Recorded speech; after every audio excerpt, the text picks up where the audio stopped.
नमस्कार मित्रांनो, भाग 24. मागील घटना. रवी किरणने सनमचा भरल्या क्लासमध्ये हात पकडला होता आणि तिने रागाने त्याच्या कानाखाली मारली होती. नंतर सनम जशी मूड ऑफ होती तसाच तिकडे कंपनीत सागरही मूड ऑफ होता.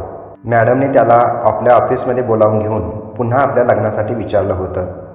सागर सनमसाठी ती कंपनी सोडायला तयार झाला होता, पण मॅडमने त्याला समजावून जाऊ दिलं होतं. त्यानंतर मॅडमकडे असणाऱ्या सनमच्या फोटोकडे पाहत मॅडम काहीतरी विचारात राहिली होती.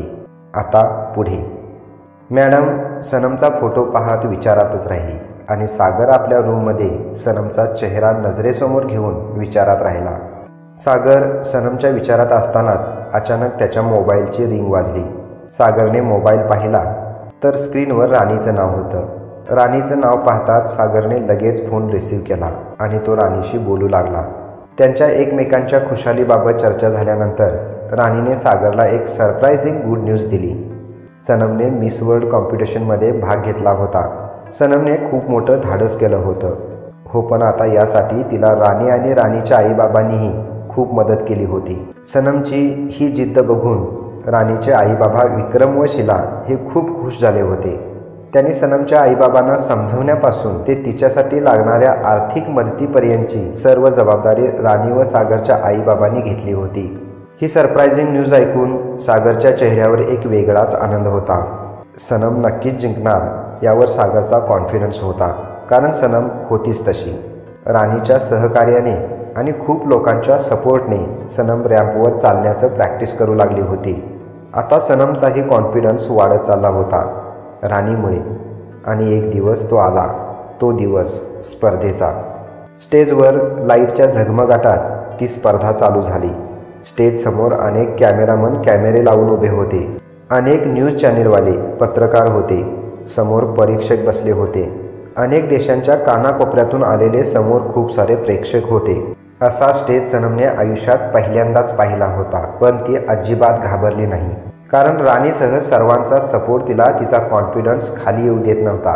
स्पर्धेच्या फेऱ्या सुरू झाल्या. जगभरातल्या अनेक चॅनेल्सवर हा कार्यक्रम दाखवला जात होता आणि जगभरातले अनेक लोक त्याचा आनंद घेत होते. सागरही हा कार्यक्रम आपल्या रूममधील टीव्हीवर पाहत होता आणि तनुजा मॅडमही हा कार्यक्रम आपल्या ऑफिसमध्ये टीव्हीवर पाहत होती. मिस वर्ल्डसाठी पार्टिसिपेट झालेल्या तरुणी एकापाठोपाठ येऊन रॅम्पवर आपल्या अदा दाखवून जात होत्या.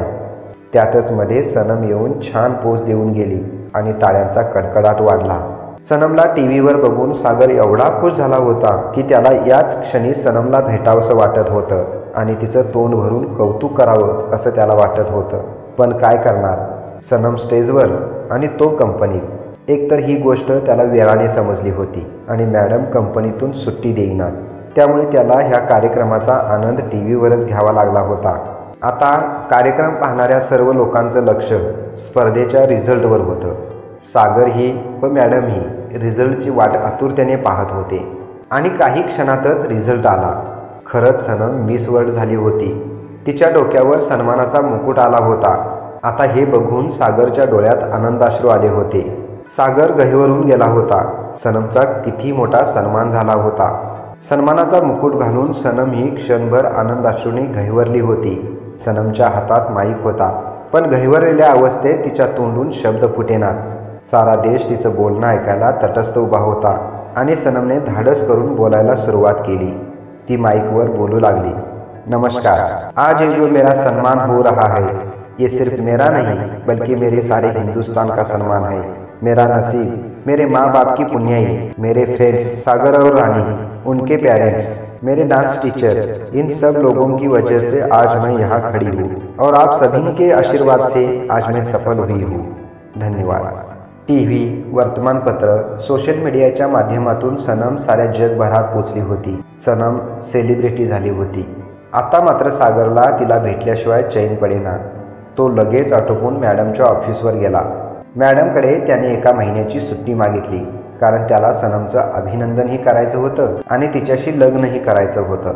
मॅडमने त्याच्या चेहऱ्यावरला आनंद लक्षात घेऊन त्याला लगेच सुट्टी दिली, कारण आता तिला सागरला नाराज करायचं नव्हतं. मॅडमला त्याला याच आनंदाच्या प्रवाहात ठेवायचं होतं. त्याच्या चेहऱ्यावरील ही खुशी तिला घालवू द्यायची नव्हती. त्यालाही एक कारण होतं. पण हे कारण ती कोणालाच सांगू शकत नव्हती. मॅडमने सुट्टी दिल्यानंतर सागर एवढा खुश झाला होता की आता त्याच्या चेहऱ्यावरील आनंद काही वेगळाच होता. तो लगेच निघाला. तेवढ्यात मॅडम म्हणाली, एक मिनिट सागर. सागर लगेच थांबला. मॅडम पुन्हा म्हणाली, तू आता लागलीच निघणारेस? तो हो म्हणाला. मग मॅडम थोडीशी सिरियस होऊन म्हणाली, पण एक अडचण आहे सागर. मी तुला आता अडवणार नाहीच, नाराज नको होऊस, जा तू. पण मला 4 दिवसानंतर माझ्या प्रायव्हेट कामासाठी काही दिवस बाहेर जावं लागणार आहे. तेव्हा तू इथं असणं खूप गरजेचं आहे माझ्या कंपनीसाठी. आणि माझा फक्त आता तुझ्यावरच विश्वास आहे. माझ्या गैरहजेरीत तू कंपनी अगदी व्यवस्थित चालवू शकशील. या कंपनीचा कारभार फक्त तूच सांभाळू शकतोस. माझा भरोसा आहे तुझ्यावर. तुला मी बोलवेल तेव्हा यावं लागेल. डोंट वरी सागर. म्हणजे कोणत्या दिवशी जायचं आहे अजून ठरलं नाही माझं. आता मी तुला सुट्टी द्यायला नाही म्हटले असते, पण मी असं नाही करू शकत. एखाद्याची उत्सुकता ताणणं खूप वाईट असतं रे. मला माहीत आहे सनम तुझी वाट पाहत असणार. आणि असं वाट पाहत बसणाऱ्या माणसाला फक्त वाटच पाहत बसायला लावणं मला आवडत नाही. काय म्हणतोय मी लक्षात येते ना तुझ्या? ठीक आहे, तू 1 महिन्याची सुट्टी मागितली होतीस, पण आता कसं ॲडजस्ट करायचं मलाच कळेना झालं आहे. हवं तर तू मी आल्यानंतर परत जाऊ शकतोस गावी तुझ्या कामासाठी. पण सॉरी, तुला यावेळी मात्र यावं लागेल. हे बघ, मी ज्या दिवशी निघेन त्याच्या अगोदरच्या दिवशी मी तुला न्यायला तुझ्या गावी येईन. हो, पण त्यावेळी हातात असेल ते कोणतंही काम सोडून यावं लागेल ना तुला, कारण माझंही खूप महत्त्वाचं काम आहे रे. आता सागरला तिचं सगळं पटलं होतं, म्हणून सागर तिचं सगळं ऐकून घेऊन म्हणाला, ठीक आहे मॅडम, पण तुम्ही कशाला त्रास घेता? मी येईन ना, तुम्ही फक्त फोन करा. तेवढ्यात लगेच मॅडम म्हणाली, अरे पण मला तुझं गाव बघायचं आहे. तू एक काम कर, तुझा पूर्ण ॲड्रेस ह्या कागदावर लिहून दे मला, म्हणजे मला पोहोचता येईल तुझ्या गावी. आणि हो, सनमचाही ॲड्रेस दे मला तिलाही भेटायचं आहे. मलाही तिचं अभिनंदन करायचं आहे.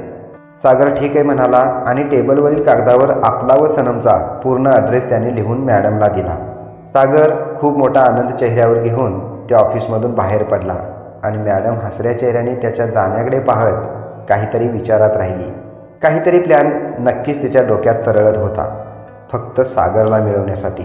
आता सागर सनमशी लग्न करण्याचा निर्णय घेऊन गावी आला होता, पण तो आता सनमशी लग्नाची चर्चा करू शकत नव्हता, कारण मॅडम त्याला कोणत्या क्षणी कंपनीत बोलवेल काही सांगता येत नव्हतं.